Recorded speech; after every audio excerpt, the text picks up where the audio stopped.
Hello everybody, good night, good evening, good morning, whenever you are watching this video.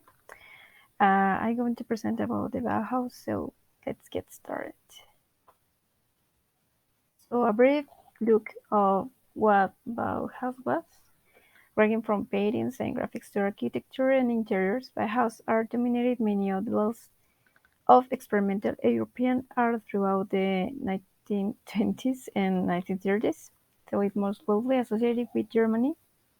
It attracted and inspired artists of all backgrounds. Today, its influence can be found in art and design all over the world, whenever within the walls of the museums or the urban art street. Actually, the Bauhaus movement, I will talk about it more forwardly, but technically, this happened during or after the First World War, so I explain later.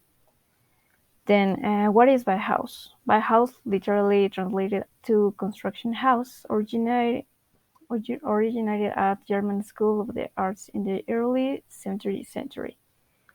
Sorry, 20th century. Um, Technically, the founder was Walter Gropius, was a German architect and a master of modernist architecture.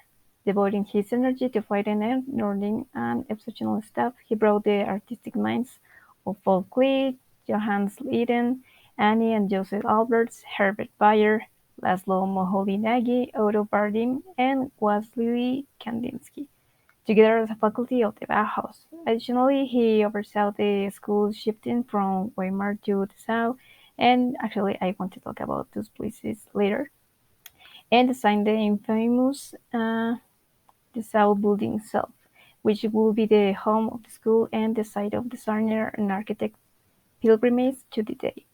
Gropius left the Bauhaus in 1924 and went on to become the leading architect of the international style crafting, iconic buildings such as Harvard Graduate Center in Cambridge, Massachusetts, the John F. Kennedy Federal Office Building in Boston, Massachusetts, and the Pan Am Building, now the Meldai Building in New York City, and among others. So technically, this man, Walter Gropius, uh, was the one who started all this movement just to unify all kind of arts, so it's more easy to overcome the difficulties that the First World War caused, and yeah, the history. Technically, the Bauhaus was founded in the year of 1919 by, as I said before, Walter Gropius. And Bauhaus as an educational institution was existed in three cities, principally in Weimar, from 1919 to 1925. Then was Dessau from 1995 to 1932, and Berlin, the last one, from 1932 to 1933. And so, why Weimar? Sorry, Aka State Bauhaus in Weimar was where Gropius laid the groundwork for Bauhaus to come. It was he established ideals that would be considered visionary for the time. And in this state, Weimar art, according to his manifesto and the program, should serve as a social role, and there should no longer be a division of craft-based disciplines.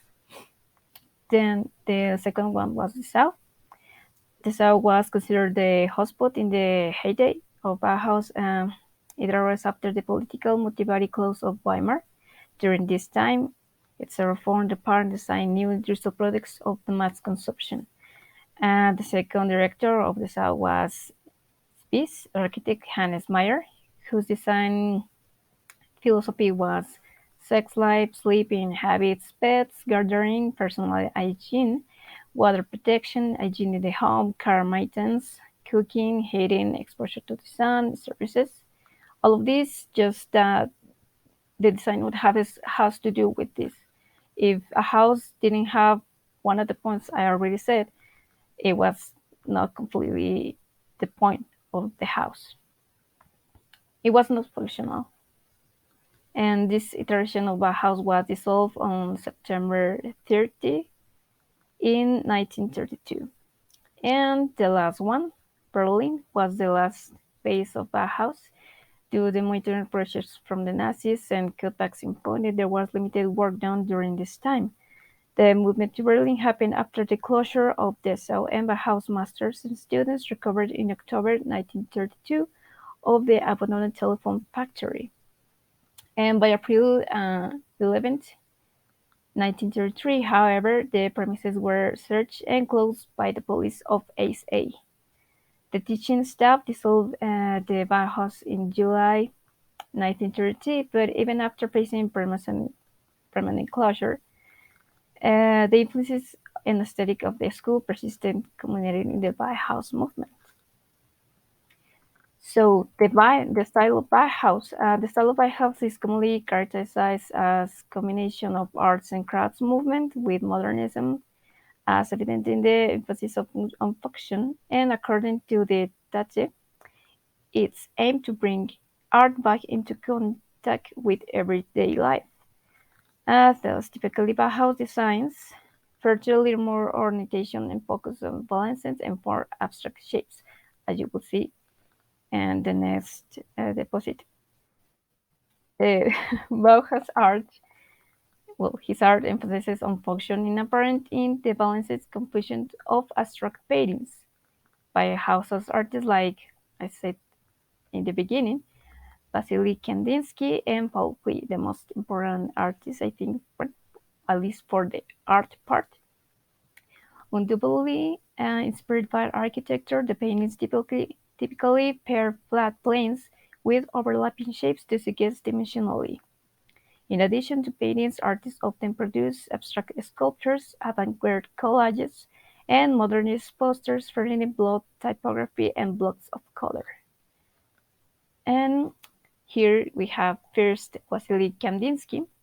Vasily Kandinsky taught at the Bauhaus in the late years of his life and career after already establishing himself as a foremost abstract painter and art theorist. At the Bauhaus, Kandinsky taught the basic design of class for beginners and a course of apathy theory where he developed a new color theory based on the elements and force of psychology. And Kandinsky is known today as the pioneer of abstract art, and his work can be found in museums and galleries the world over. And actually, this one, the painter you have there on your right, it's called Composition 8/7, and was created in the year of 1923, sorry. And as you can see, yeah, that it has a lot of lines, circles, vivid colors. And actually, in this one, the triangle, well, the one that looks like a triangle, I can perceive it as well as an angle you use to, escalate triangles and that. And the second one, actually, this one I found it very interesting because this painting, the Blue Mountain, was painted in 1908, and it's expected to represent the four horsemen of the apocalypse. I don't know if you can figure them. They are right there, and I can see the mountain. And actually, it took me a little while to clearly see these trees. The tree of yellow and red. I didn't do the with trees, but they are, and I don't know. It's kind of interesting. You can pass from figures and geometric figures to this. It's pretty. I don't know. I find it pretty. Second one, Paul Klee, one of the parties of abstraction. Um, Paul Klee developed a visionary idiosyncratic style influenced by music and the early avant-garde movements in constant experimentation with different techniques and materials, but also stood out as one of the most influential color theorists and writers.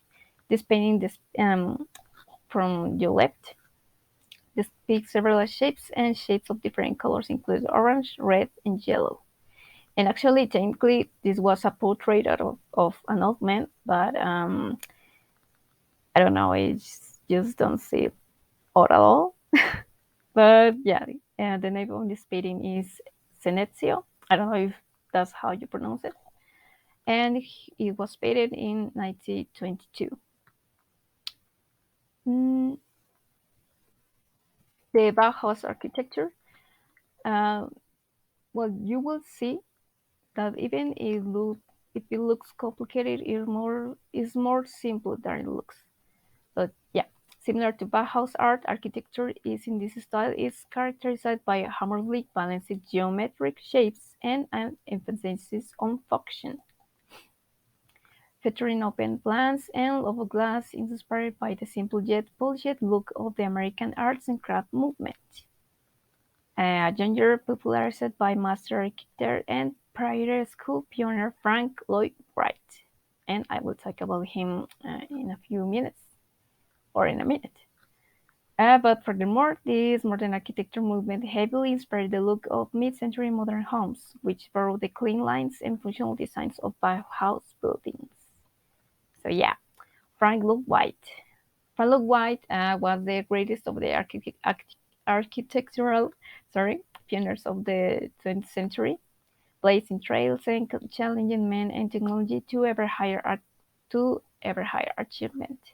During the 70 years he devoted his life to architecture, he created more than 1,100 designs, nearly half of which were realized.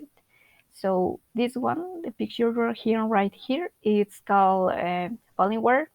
I think is the most famous building of his creation. It's really pretty, as you can see. Technically, it's like he's floating on water. But that's the point. That's the point. The point of this is the point of this creation is to well um, is to unify nature and the creation of a man. In this case, Frank Lloyd. But this breaking piece of architecture looks like came straight out the modern fairy tale. I mean, it's magnificent. You can say it's magnificent. No, all the houses look like this, but uh, some of them, even if they are minimalistic, they can be pretty. That's the point of this piece. But the house interior design, yeah, I think that's the more interesting about the houses because they were looking for simple designs, even though you can see in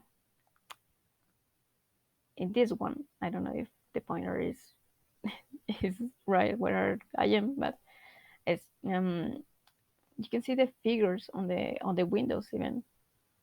I mean, it's simple, but at the same time complicated because even if you use geometrical forms, that doesn't imply that it can be or look good. And the chair, yeah, where he says that technically the mobiliary has been inspired in the Paris too. So they try to recreate the paintings in the mobiliary, but it doesn't look that comfortable. And finally, the legacy. Today, Bauhaus is often credited as the catalyst for modern architecture and furniture as an important influence of mid-20th century painting and sculpture. Some buildings, including Bauhaus Dessau and UNESCO World Heritage Site, had been turned into tourist destinations and have museums, while many major modern art sorry, museums incorporate the work and art of art into a permanent display of popular exhibitions. So yeah, technically the Bauhaus movement inspired a lot of the houses we have right now, though they are mostly on museums or as it says here as tourist destinations. So even if you can afford to construct a house like this, I don't know if you can pay that much money if it is too high the cost. But I leave you with this quote of Walter Gropius. Architects, sculptors, painters, we almost return to craftsmanship. For the rest, For there is no such thing as art by profession. There is no essential difference between the artist and the artisan. The artist is an exalted artisan.